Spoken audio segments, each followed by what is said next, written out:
চট্টগ্রামের মিরসরাই উপজেলা স্বাস্থ্য কমপ্লেক্সের রোগীর সংখ্যা বাড়লেও বাড়েনি কাঙ্ক্ষিত সেবা। হাসপাতালে আধুনিক এক্স-রে মেশিন থাকলেও নেই রেডিওগ্রাফার। ফলে সেবা বঞ্চিত হচ্ছেন এখানকার জনগণ। বাধ্য হয়ে রোগীদের অন্য জায়গা থেকে এক্স-রে করাতে হচ্ছে।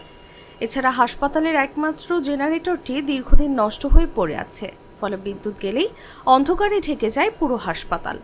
সরেজমিনে দেখা যায় প্রতিদিন হাজারো রোগী চিকিৎসা নিতে যান হাসপাতালের বিভিন্ন বিভাগে। লোডশেডিংয়ের সময় হাসপাতাল জুড়ে অন্ধকার নেমে আসে। কিছু কক্ষে একটি মাত্র বাল্ব রয়েছে, আবার অনেক কক্ষে একটিও নেই। এর মধ্যেই সেবা দেওয়ার চেষ্টা করছেন চিকিৎসকরা।